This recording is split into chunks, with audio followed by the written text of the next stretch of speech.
आप लोगों की मुलाकात हुई मौलाना फजल रहमान से। वैसे तो ये मुलाकात ताज़ियत के लिए थी, लेकिन क्या इसमें कोई सियासी अमूर भी डिस्कस हुए? क्योंकि अचकज़ई साहब भी 2 मरतबा मौलाना से मुलाकात कर चुके हैं। इस मुलाकातों का मकसद क्या था?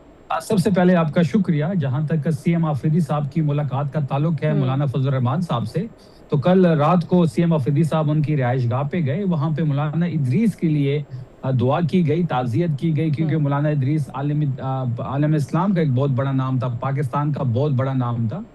उनके इस वक्त लाखों तुलबा है जो उनसे इल्म हासिल कर रहे थे, और उनका जो जिस तरीके से उनको शहीद किया गया, वो पूरे पाकिस्तान का नुकसान जिस तरीके से हुआ है, उस पर ताज़ियत की गई। इसके अलावा अमन व अमान के हवाले से वहाँ पे एक डिटेल डिस्कशन हुई। मौलाना फजल रहमान साहब और सीएम अफरीदी साहब ने अमन व अमान के लिहाज से बात की। फिर जो सूबे की हुकूक है उस पर काफ़ी डिटेल डिस्कशन रही। ओवरऑल ये जो मुलाकात थी सीएम अफरीदी साहब की मौलाना फजल रहमान साहब से, ये काफ़ी पॉजिटिव रही और काफ़ी खुशगवार रही।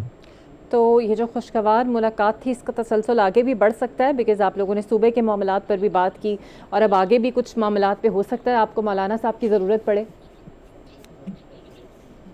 देखिए, हम सियासी लोग हैं, तहरीक इंसाफ एक सियासी पार्टी है, और सियासी लोग जो होते हैं वो बातचीत भी हम्म। करते हैं, वो इत्तेहाद भी बनाते हैं, इत्तेहाद छोड़ते भी हैं।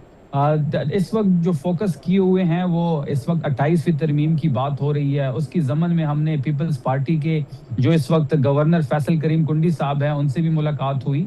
तो हम जीयूआई से भी बात करेंगे। इस हुकूमत के खिलाफ जो भी सियासी कुव्वत होगी, हम उसके साथ बातचीत भी करेंगे। जो 28वीं तरमीम रोकने में हमारी मददगार साबित हो सकती है, उन तमाम लोगों के ऑफिसेज भी हम जाएंगे, उनसे बातचीत भी करेंगे, और एक जो रास्ता है बातचीत का वो भी खुला रखेंगे। और शफी साहब, इन बातों में कितनी सदाकत है कि कहीं ना कहीं आप लोगों को उम्मीद दिलाई गई है कि situation will be better? Ansar Abbasi साहब की भी स्टोरी है कि पस पर्दा कोई मुज़ाकरात हो रहे हैं, कोई बातचीत हो रही है। हालांकि इशारे तो वैसे आप लोगों के लिए कोई मुस्बत नज़र नहीं आ रहे, बट ऐसा कुछ है कि वाकई कुछ चीज़ें बैकडोर पे चल रही हैं? देखिए, तहरीक इंसाफ किसी बैकडोर राब्ते पे बिलीव नहीं करती, और ना ही हमें कोई ख्वाहिश है बैकडोर राब्ते से। अगर हम इस वक्त इक्तदार में हैं तो लोगों की वोट से आए हैं, लोगों की बाजू पे आए हैं। और आपने बड़ी वाज़ेह में ये बात यहाँ पे कह दूं कि अंसार अब्बासी साहब ने तो पहले भी कई दफ़ा ऐसी स्टोरीज की हैं, लेकिन उस स्टोरी उसको भी कोई बुनियाद नहीं थी। और अभी जो स्टोरी उन्होंने की है, मैं इसकी तरदीद करता हूँ। अच्छा, और बैरिस्टर गौहर की भी एक अहम वफाकी वज़ीर से उनकी रहाइशगाह पर मुलाकात हुई। सीएम केपी भी वहाँ पर मौजूद थे। क्या ये मुलाकात सिर्फ केपी के हालात को बेहतर करने के लिए थी, क्योंकि काबीना की तौसीक़ के बाद ये मुलाकात हुई? देखिए, जिस वफाकी वजीर का जिक्र किया जा रहा है, जब भी उनसे मुलाकात हुई है, इन कैमरा मुलाकात हुई है, और जो भी उस मुलाकात में मुद्दा रहा है वो सूबे की अमन व अमान की सूरत हाल ही रहा है। आपने देखा होगा कि जब भी अफरीदी साहब उनसे मिले हैं, तो अफरीदी साहब ने बड़े मुदल्लल अंदाज में सूबे का मुकदमा वहां पे लड़ा है। एपेक्स की मीटिंग में आपने देखा होगा कि हमने तमाम तर चीजें उनके सामने रखी, दोनों साइड से काफी तफसीलन गुफ्तगू हुई। इसके अलावा कोई ऐसी मुलाकात नहीं हुई जो जिस किस्म की चहमगोइयां इस वक्त हो रही हैं। बिल्कुल सही। शफी साहब, एक दरख्वास्त आपकी नज़र से भी गुजरी होगी, जो मरवत साहब ने जमा कराई कि सुहेल आफरीदी साहब की जगह वापस गंडापुर साहब को लाया जाए। क्या ये उनमें दरार डालने की कोशिश है? क्योंकि गंडापुर साहब खुद तो इससे पीछे हट गए हैं, लेकिन क्या वाकई कुछ दोनों के दरमियान से हालात टफ हो सकते हैं? देखिए, जो दरखास्त मरवत साहब ने अदालत में जमा की है, और उस अदालत में जो एक प्ली इख्तियार की गई है, उसकी 3 एंगल्स हैं। पहली बात तो ये है कि अफरीदी साहब को नामजद इमरान खान साहब ने किया था, और मरवत साहब भी इस वक्त एमएनए हैं पीटीआई के टिकट पे, और उनको भी इमरान खान साहब ने ही नामजद किया था। तब भी इमरान खान साहब कन्विक्टेड थे अकॉर्डिंग टू मरवत साहब, जिन्होंने दरखास्त में चीज जाहिर की है। तो फिर तो मरवत साहब भी नाअहल होंगे। फिर तो मैं एमपी हूँ, मुझे भी तहरीक इंसाफ का टिकट मिला था, मैं भी नाअहल हूँगा। दूसरी चीज ये है कि अली अमीन गंडापुर साहब ने तो अपनी पोजीशन वाजे कर दी है।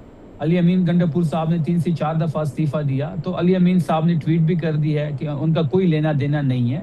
अगर हम एक 5 सेकंड के लिए इस सोच लें कि अफरीदी साहब इस दरखास्त की वजह से स्टेप डाउन होना पड़ा, फिर अली अमीन साहब को भी स्टेप डाउन होना पड़ेगा, क्योंकि अली अमीन साहब को भी इमरान खान साहब ने नामजद किया था, और जब उनको नामजद किया जा रहा था तब भी वो कन्विक्टेड थे। तो फिर तो अली अमीन साहब भी दोबारा नहीं बन सकेंगे। बात बड़ी वाज़ेह है, अगर ऐसे कोई सिचुएशन बनती है और इस किस्म की दरखास्त से अफरीदी साहब को स्टेप डाउन होना पड़ता है, तो हम पॉलिटिकल कमेटी से दोबारा अफरीदी साहब को नामजद करा देंगे। और अफरीदी साहब को दोबारा इलेक्ट करा देंगे। ये 100 दफ़ा इस किस्म की दरखास्तें लेके आए, हम 100 दफ़ा सुहेल अफरीदी साहब को इलेक्ट कराएंगे, क्योंकि वो इमरान खान साहब के नामजद करदा वज़ीर आला है। इमरान खान का इत्तेमाद उन पे है। आखिरी मुलाकात में उनको शाबाश का पैगाम मिला है, कुछ और पैगामात भी मिले हैं। जो टास्क खान साहब ने अफरीदी साहब के कंधों पे डाला है, उन्होंने बाखूबी इसको सरअंजाम दिया है। और जिस तरीके से वो गवर्नेंस को आगे लेके बढ़ रहे हैं, जिस किस्म की तहरीक को वो आगे लेके बढ़ रहे हैं, यही वो खौफ है जो इस वक्त के ताकतवर हल्कों को पसंद नहीं आ रहा।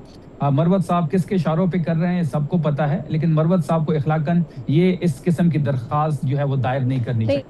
सर, लेकिन आईनी अदालत मौजूद है, दरख्वास्त दायर हो गई है। आप लोगों की तो स्ट्रैटेजी वैसे आपने बता ही दी कि आप लोग दोबारा से उन्हें नामजद करा लेंगे, लेकिन आपको लगता है आईनी अदालत है, कहीं ये मामला वाकई सीरियसली टेकअप ना हो जाए? देखिए, इस किस्म की दरखास्तों को तो एंटरटेन नहीं करना चाहिए। इस दरखास्त में तो ऐसी कोई बात नहीं है। अफरीदी साहब को 7 महीने हो गए हैं, 7 महीने बाद मरवत साहब को ये चीज़ क्यों याद आ गई है?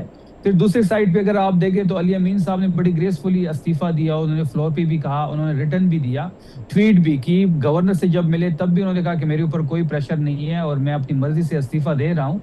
इस केस में ऐसी कोई बात नहीं है, लेकिन जो इस वक्त के हालात है तहरीक इंसाफ के लिए वो नॉर्मल नहीं है। अगर ऐसी कोई भी सिचुएशन बनती है तो उसके लिए हम बिल्कुल तैयार हैं। ये 100 दफ़ा इस तरीके से अफरीदी साहब को साइड लाइन करें, हम 100 दफ़ा उनको पॉलिटिकल कमेटी के कहने पे इलेक्ट कराएंगे, क्योंकि इमरान खान साहब की वो चॉइस है।